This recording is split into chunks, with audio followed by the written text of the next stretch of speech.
या ठिकाणी पोलीस साहेबांच्या बाबतीत म्हणायला ठरलं तर 3 वर्ष 2 महिने मला वाटतं साहेबांना जाता जाता एकच त्यांना शुभेच्छा देतो की त्यांचा पुढील कार्यकाळ जो आहे अशाच पद्धतीने या सिल्लोडच्या भूमीतून जे आपण घेतलेला आहे अशाच मनोगत तुम्ही व्यक्त केलेलं आहे. मी यापूर्वीच बोललो की काम करताना आमचे साहेब आहेच, आम्हाला काम करायचंच आहे, आम्ही त्या कामासाठी ज्याची आपण दखल घेतो, काम करतो, तो निश्चित समाधानी असतो आणि ज्याच्या मनासारखं होत नाही तो कुठेतरी नाराज असतो. परंतु आमच्या आदरणीय कोल्हे साहेबांच्या बाबतीत 2 शब्द बोलण्याचं मनोगत संधी नक्की द्या. काकांना मी निमंत्रित करतो, काकांनी मनोगत व्यक्त करावं. आजच्या निरोप समारंभ आणि आज आपण कोल्हे साहेबांना निरोप देतोय. थोड्याशा भावना पण आज वेगळ्या उमळून येत आहेत. कारण कोल्हे साहेब 3 वर्ष 2 महिने नाही तर आपल्यामध्ये असं 30 वर्ष 2 महिने राहिल्यासारखं असं संबंध त्यांनी सगळ्यांशी जोडून घेतले होते. आम्ही 3 वर्षापासून सोबतच राहायला आहे, शेजारीच राहायला आहे. त्यांच्या कामाची ससोटी पाहिली आणि त्यांच्या कार्यकाळामध्ये बरेचसे केसेस झाल्या, बरेचसे विषय झाले, पण ते एकदम अतिशय उत्कृष्टरित्याप्रमाणे हाताळले आणि त्याचा निकालही लावला. मला वाटतं क्वचित 2-5% केसेस राहिले असतील की त्याचा निकाल लावला नाही. मला वाटतं आपल्या भागाला, सिल्लोड सोयगावला असा अधिकारी एकमेव मिळाला असेल असं मला वाटतं. त्यानंतर साहेबाकडे कोणत्याही समाजाचा व्यक्ती गेला, 18 पगड जातीपैकी कोणी गेलं तर साहेबांना आपलं साहेब आपलेच आहे अशी वाटणारे म्हणजे कोल्हे साहेब आहेत. आणि कोणत्याही प्रकारच्या त्यांनी कुठल्याही प्रकारच्या तक्रारी, कुठल्याही प्रकारचे भरपूर काही प्रमाणात सेन्सिटिव्ह प्रकार झाला, पण अतिशय चांगल्या प्रकारे जर हाताळणी केली असेल ती कोल्हे साहेबांनी केली. आणि त्या कामानिमित्त त्यांना मला वाटतं इलेक्शन कमिशन जिल्हाधिकाऱ्यांनी सुद्धा प्रशस्तीपत्रक दिलं. त्यामुळे मी सगळ्यांना विनंती करतो की साहेबाचं एक टाळ्या वाजून सगळ्यांनी सत्कार करा.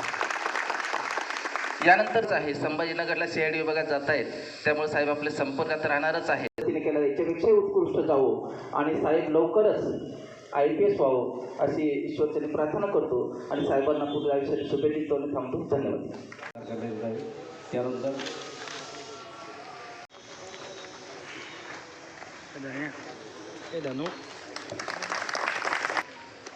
धन्यवाद.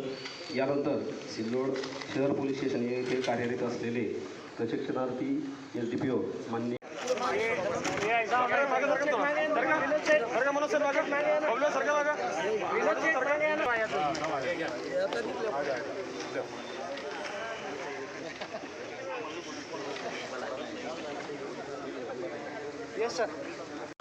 सर्व सिल्लोड तालुक्याला परिचित असलेलं व्यक्तिमत्व आहे. सेवानिवृत्त प्राचार्य, परंतु सर्व सिल्लोड पुणे इथून आपल्या उपविभागीय पोलीस अधिकारी म्हणून ज्यांची नियुक्ती झाली असे आपले माननीय श्री विश्वजित काही मार्गदर्शक, आदरणीय,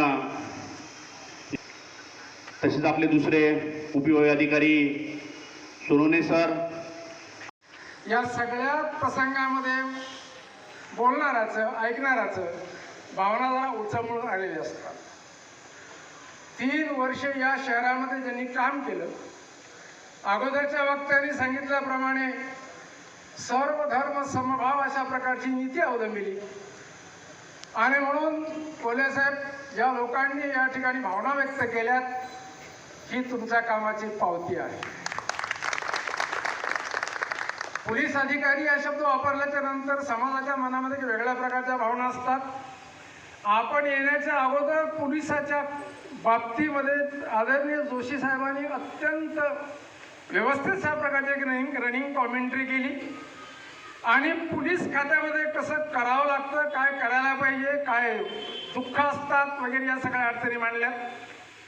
ते असंही म्हणाले की जी जबाबदारी पोलिसांनी पार पाडायची असते ती समाजाने देखील पार पाडली पाहिजे. 100% आपण त्याची सहमत आहोत. पण काही उदाहरणं अशी असतात की समाजाच्या देखील काही मर्यादा असतात.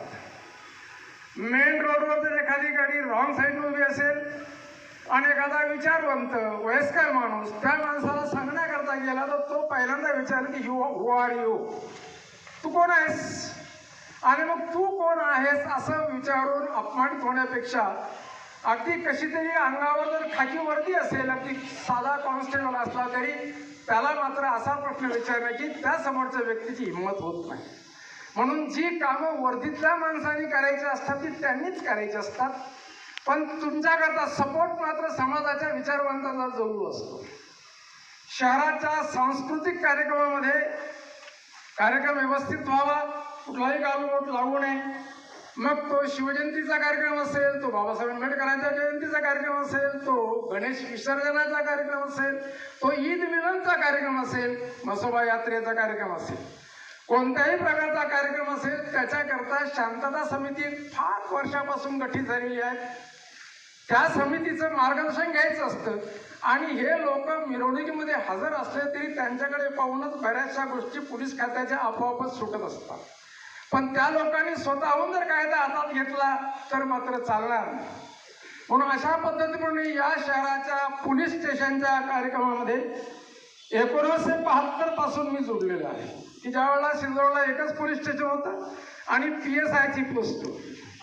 आता 2 पोलीस स्टेशन झाले, DYSPची पोस्ट आली, पोलीस स्टेशन अपग्रेड होऊन PSIचं API झालं, APIचं PI झालं. खूप मोठ्या प्रकारे कारभार वाढत गेला आणि असे कार्यक्रम आपण आज जो करतो आहोत असे अनेक कार्यक्रम याच प्रेमासीमध्ये याच्या अगोदर अनेक वेळा झाले. जे पोलिसांना तृप्तीचा ढेकर देऊनच गेलेत. काळाच्या पडद्यावर जर आपली पावलं ठसवायची असतील तर ती लडबडता काम. वेळोवेळी ज्या ज्या ठिकाणी आपल्याला शासनानं नियुक्त केलं त्या त्या ठिकाणी नोकरी करायची असते. तसं आदरणीय पोलिसांनी आजपासून 3 वर्ष 2 महिन्यापूर्वी आपल्या सिल्लोड उपविभागाचा चार्ज घेतला होता आणि मला जिल्ह्यामध्ये जवळपास 3 वर्ष झाले. 3 वर्षापासून मी सरांचं काम पाहतोय. सिल्लोडला खूप चांगलं आणि उत्कृष्ट काम केलेलं आहे सरांनी. सर्वांसोबत समन्वय ठेवून काम केलेलं आहे. राजकीय मंडळी असोत, शासकीय अधिकारी असोत की कुठलाही विभाग असो, कोणालाही त्रास झालेला नाही आहे किंवा कायद्याचा जो धाक आहे तो धाक सक्षमपणे ठेवून सरांनी काम केलेलं आहे. मी जवळपास 2 जून 2023ला सिल्लोड शहराचा चार्ज घेतला होता. इथे असलेले अगोदरचे उपविभागीय पोलीस अधिकारी मराठे साहेब हे माझे मित्र होते. त्याच्यामुळं इथं येण्याच्या अगोदर थोडीफार मला माहिती विभागाची होती. हा विभाग मोठा आहे, थोडा विशेष लक्ष देण्यासारखं इथे बरेचसे प्रकरणं घडतात. तर त्या अनुषंगानं मग मला प्राथमिक माहिती होती. कारण आपलं जिल्ह्यामध्ये नाही इतके जास्त पोलीस स्टेशन आपल्या उपविभागात आहेत. जवळपास 5 पोलीस स्टेशन आहेत. बाकी ठिकाणी तर 3 किंवा 4 अशा पद्धतीने पोलीस स्टेशन आहेत आणि क्राईमही आपला बऱ्यापैकी आहे. तर मागच्या 3 वर्षाच्या कार्यकाळामध्ये सर्वांनी सांगितलं की चांगलं काम केलं, उत्कृष्ट काम केलं, हे केलं ते केलं. परंतु हे एका व्यक्तीचं यश नसतं किंवा एका व्यक्तीचं हे काम नाही आहे. ही सर्व जी टीम आहे हे सर्व टीम वर्क आहे. 5ही पोलीस स्टेशन म्हणजे तिथले प्रभारी अधिकारी असतील, तिथला स्टाफ असेल, तिथले अंमलदार असतील, या सर्वांनी चांगलं काम केलं तर पर्यावरण पोलीस स्टेशनचं आणि उपविभागाचं आणि मग जिल्ह्याचं काम चांगलं होते. तर त्या अर्थानं मी सुदैवी म्हणावं लागेल की मला सर्व अधिकारी, प्रभारी अधिकारी, उदार साहेब असेल, कवठाळे साहेब, प्रत्येक पोलीस स्टेशनला 3 प्रभारी म्हणजे झालेत मी आल्यापासून आणि सर्वांनी फार चांगलं काम केलं. त्याच्यामुळं लोकसभेचं इलेक्शन असेल, विधानसभा, नगर परिषद, जिल्हा परिषद, पंचायत समिती इकडं कुठलाही फार मोठा प्रकार नव्हता. हे इलेक्शन पार पडले. मोठे मोठे आंदोलनही आपल्या उपविभागात झालेत. जसं की औरंगाबादचं संभाजीनगर हे नामकरण झालं तेव्हाही सोशल मीडियावरती फार वेगवेगळ्या पोस्ट टाकायचे आणि मग त्याच्यातून कायदा सुव्यवस्थेचा प्रश्न निर्माण व्हायचा. त्याच पद्धतीनं मराठा समाजाच्या आरक्षणाचे आंदोलन आपलं जालना जवळ असल्यामुळे त्याच्या बाबतीतही बरेच आंदोलनं आपल्याकडं झालेले होते. OBC समाजाच्या आरक्षणाचे विषय झालेले होते. परंतु सर्व स्टाफ, अधिकारी आणि वरिष्ठांचं मार्गदर्शन असल्यामुळं फार काही कुठलाही मोठा प्रकार न घडता शांततेत आणि कायदा सुव्यवस्था कुठेही मोडीत न निघता हे सर्व दिवस चांगल्या पद्धतीनं गेलेले. हे सर्व यश खालच्या अधिकाऱ्यांचं, अंमलदारांचं आहे. हे परत मला अधोरेखित करावं असं वाटते. दुसरा विषय आहे की ॲडमिनिस्ट्रेशन किंवा प्रशासन हे कधीच वन साईड कम्युनिकेशन कधीच नसते. कारण वन साईड कम्युनिकेशन असेल तर ते मग ते लोकशाहीच्या भाषेमध्ये बसत नाही. लोकशाही म्हणजे 2 वे कम्युनिकेशन आहे. खालून वरून, अपवर्ड, डाऊनवर्ड या दोन्ही बाजूनं कम्युनिकेशन होणं आवश्यक आहे आणि आजकाल तर त्याची फार आवश्यकता आहे. बाकी डिपार्टमेंटमध्ये म्हटलं जाते की शासन तुमच्या दारी किंवा शासन तुमच्या इथे तिथे, परंतु पोलिसांचं असे पोलीस कुठपर्यंत घुसू शकतात. 112 आहे तुमचे वैयक्तिक मॅटर आहेत, बाकीचे प्रकरणं आहेत आणि 24/7 हे तुम्हाला सदैव दक्ष असतात. तर आणि आजकाल बरेचसे मॉडिफिकेशन झाले, चेंजेस झालेले आहेत, त्या अनुषंगानं आमचे लोक त्याला ॲडजस्ट करत आहेत. परंतु सांगायचं म्हणजे सिल्लोड असेल, ग्रामीण असेल, अजिंठा, फर्दापूर, सोयगाव, सर्व ठिकाणचे जे लोकप्रतिनिधी असतील, वेगवेगळ्या समाजाचे नेते असतील, कार्यकर्ते असतील, या सर्वांचं खूप चांगल्या पद्धतीनं सहकार्य लाभलं. त्याच्यामुळं निश्चित हा कार्यकाळ चांगला लागला आणि मला असं वाटतं त्याच्यासाठी सर्वांनी एकदा स्वतःसाठी टाळ्या वाजणं आवश्यक आहे. त्यांना आम्ही पूर्वी कधी भेटलो नव्हतो, 3-4 वेळा फोनवर बोललो होतो. मी इकडं नेमणूक झाल्यापासून मी लवकर रुजू व्हावं यासाठी ते फोन करत होते आणि प्रत्यक्षात मात्र काल पहिल्यांदा भेट झाली. सरांनी अगदी म्हणजे 1 तासभर मला उपविभागाचा पूर्ण राजकीय, सामाजिक आणि गुन्हेगारीचा आलेख जो काय आहे त्याचं विश्लेषण, एक लिगसी ट्रान्सफर करायची जी प्रोसेस ज्याला म्हणतो आपण, जे नॉलेज एका अधिकाऱ्याकडनं दुसऱ्याकडे जाणं गरजेचं आहे, ते इतक्या प्रोफेशनली, इतक्या चांगल्या पद्धतीनं केलं की मला अर्धा अंदाज तर कालच येऊन गेला. हे फार कमी अधिकाऱ्यांच्याकडे असतं की अगदी आतून बाहेरून सगळ्या गोष्टी तुम्ही निखळपणे सांगाव्या. त्या सरांनी काल केलं. एका खूप चांगल्या व्यक्तिमत्वाचं ते लक्षण आहे आणि तुम्ही सगळ्यांनी जे बोलून त्यांच्याविषयी आदराने जे काही भावना व्यक्त केल्या त्यातच दिसून येतं की एक चांगलं व्यक्तिमत्व कशा प्रकारचं असतं आणि त्यामुळे ते ह्या उपविभागाला ज्या पद्धतीचं नेतृत्व मागील 3.25 वर्षापासून देत आहेत त्याचं कारणच ते की त्यांच्या स्वभावामध्ये ते सगळे ट्रेड्स आहेत की जे एका यशस्वी पोलीस अधिकाऱ्याकडे असायला पाहिजे. असं असतानाही त्यांनी एका क्षणात सगळं जे चांगल्या कामाचं क्रेडिट आहे ते टीमला देऊन टाकलं आणि स्वतः काहीच केलं नसल्यासारखं दाखवलं. हाही त्यांच्या व्यक्तिमत्वाचा एक पैलू आहे की सगळी जबाबदारी स्वतःवर घ्यायची परंतु यशाचं क्रेडिट मात्र इतरांना देऊन टाकायचं, टीमला देऊन टाकायचं. हे एका चांगल्या टीम लिडरचं जे लक्षण आहे ते सरांमध्ये नक्कीच आहे. यापुढेही सरांनी ह्या जिल्ह्यात लवकरच 5-6 वर्षामध्ये जेव्हा साहेब IPS होतील आणि नंतर ह्या जिल्ह्याचे पोलीस अधीक्षक म्हणून पण काम करतील अशी अपेक्षा व्यक्त करतो. यापूर्वीच्या वक्त्यांनी बोललं की मी जेव्हा इथून बदली होईल तेव्हा माझाही असाच भावना लोकांनी व्यक्त कराव्यात.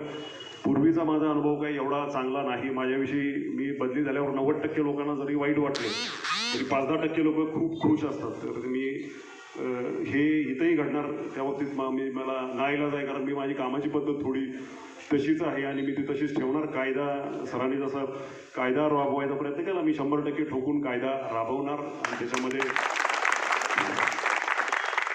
कुठल्याही पद्धतीनं काही हँकीबँकी होणार नाही.